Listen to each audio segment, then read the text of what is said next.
So you want to run a marathon at a fast pace, but you can only get in 25 to 30 miles a week.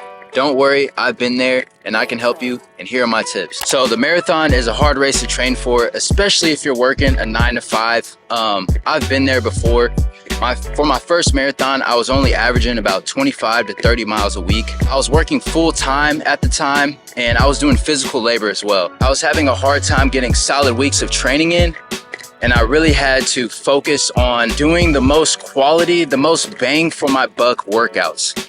And in my experience, I found out that these two types of workouts were the best. They at least helped me get to Boston qualifying with only doing 25 to 30 miles a week. Granted, this is a disclaimer, like I have been running my whole life, so there's like some talent level there. And I know not everyone can just go out and run 25 to 30 miles a week and qualify for Boston. I still think there's some knowledge to gain from my experience and just relaying the information to you guys. I really focused on having at least one session a week of doing threshold. I did 3 by 3 minutes all out, and then I would do equal jog rest. So I'd go out, I'd run 3 minutes at whatever pace I felt like was all out, like the pace that I could run all out for 3 minutes. And then I jog for 3 minutes, and then I repeat that 3 to 4 times. And then later in my training, I would get up to 4 minutes. I think that's all I did was get up to 4 by 4 on threshold runs. And these workouts were great because you're running at a way faster pace than you're gonna be running for marathon.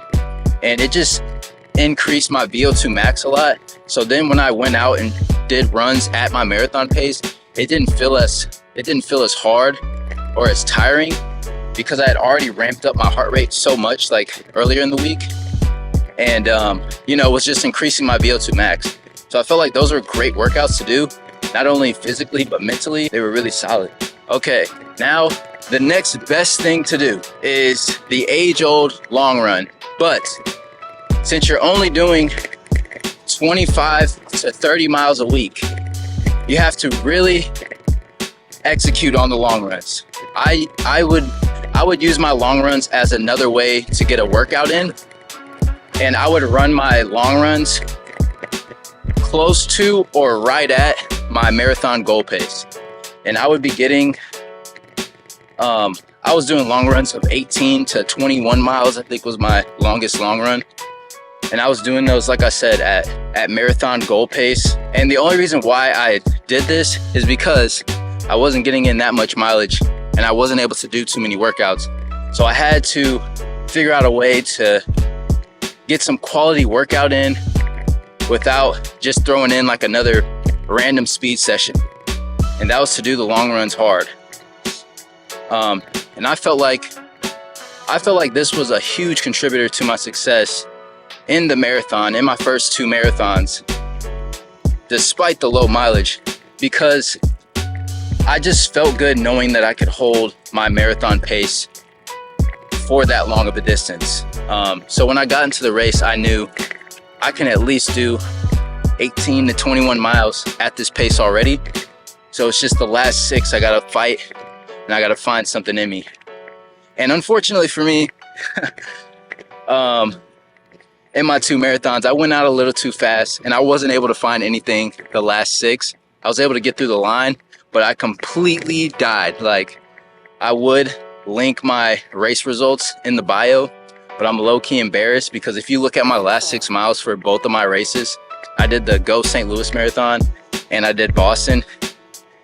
I went from like 6 flat pace to like 9 flat pace. I had to walk in both of them. It was just bad. But like I said, I qualified for Boston and it was my dream to run Boston, and I was able to do it just off of 25 to 30 miles a week. I feel like it was because of this training structure that I had. I just really focused on the long runs. I focused on threshold runs. I did a little bit of hills and stuff early on, but yeah, you can mix it up. But I just feel like those two things contributed to about 90% of my success with it. Now, if you're wondering what I did for the other miles or what you should do for the other miles within the week, it's all slow. Like, every other mile you run outside of those two workouts should be extremely slow, running at recovery pace. You should be focusing on rehabbing, icing. I did Epsom salt baths. I did a lot of massaging, stretching, and this stuff was easy to do because I could just do it after work, and I could just be inside, just rehabbing myself before I go to bed, or even early in the morning, like doing that kind of stuff. So that's what I suggest if you don't have the time to do to run a lot of miles, is to do those things. And you know, it's a start, and you still might struggle in the marathon like I did, but it's a start. You know, not everyone can do 50 miles a week. So what are you gonna do? You're gonna sit there and pout about not being able to reach certain mileage, or you're going to do the best you can with what you have? And that's what I did, and it worked. And I feel like it could work for other people as well, just focusing on those things. I hope this advice helps somebody out there. Like I said, don't be down on yourself if you can't get in the mileage that you see other marathoners running. Just maximize what you can do and live with the results. Get out there, grind, put your best foot forward, and be happy with it. As always, stay up, stay limitless, keep grinding, and stop doubting yourself, baby. Let's go.